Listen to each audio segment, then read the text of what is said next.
I'm Robert Garcia with Nuke the Fridge. I'm with the crew from Incredibles 2 animators.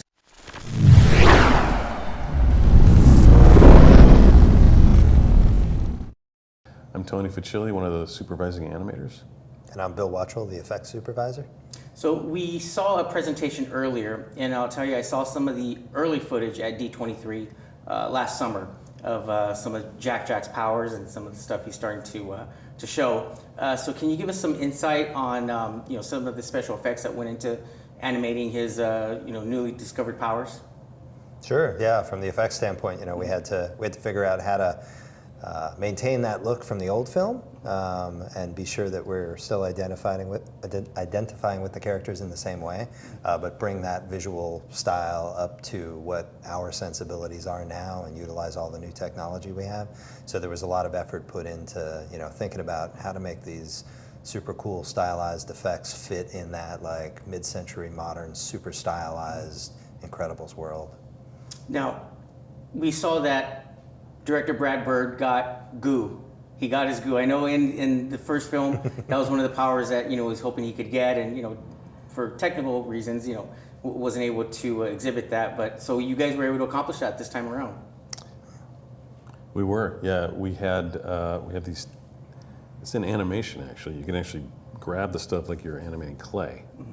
You can maneuver it frame by frame and squish it around, and that's what we did basically on that.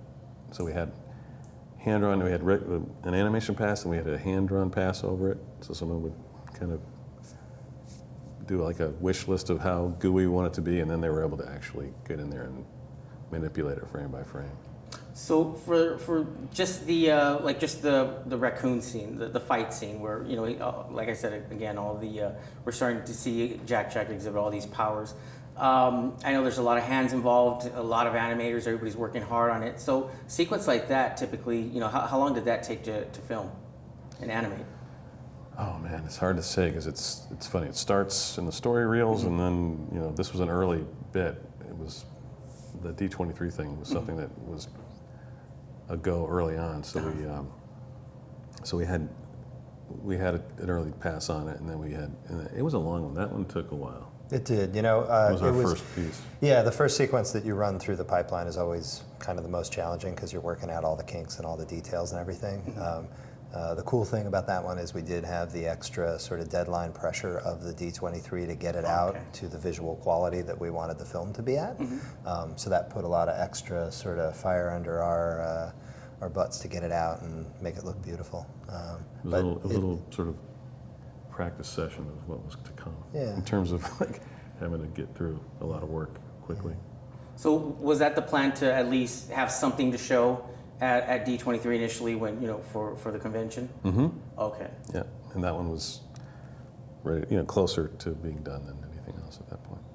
So were there any other challenging sequences or anything that really stands out to you? Where it could either even be something that may not pop out to the viewer, but you thought, wow, we pulled that off, and was there anything like that really satisfied you? Well, for me, early on we had the tunneler sequence mm-hmm. with Underminer. That was really challenging on every level, layout, effects, animation, and that was another great way to really just get into break down how we're going to get this film made. Yeah, I think excuse me.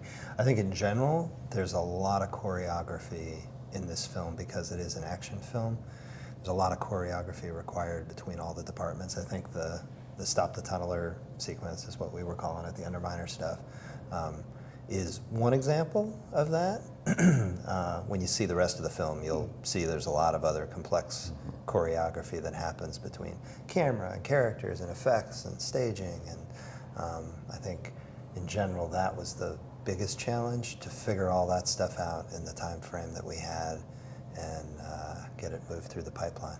So, what I was looking at when we saw the opening scene of Incredibles 2, and the Underminer scene, and just the way, even like I was saying, just small things like the way the dust settles, or the way the dust builds up, the sediment that's falling from the inside the tunnel.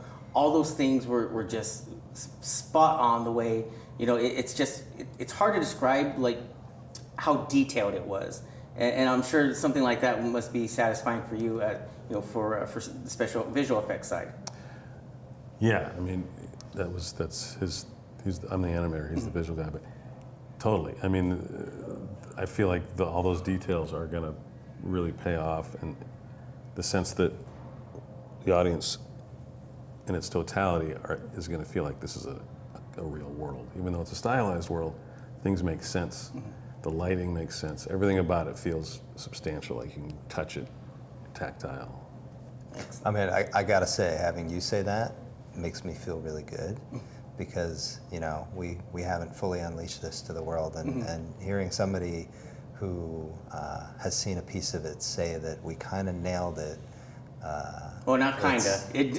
Just for, Thanks. I mean, I know not Thanks. all of it is finished. Yeah. That's what we were told, but just from what we saw was spot on. I mean, it was outstanding. Cool. That makes us, you know, from the effects standpoint, and I think from the Yeah. animation standpoint, makes us feel really good, because stylization is the trickiest thing. Like, trying to decide what details to leave out and what to leave in it's hard. And you know, if we've nailed that, then woohoo, we did it. You know?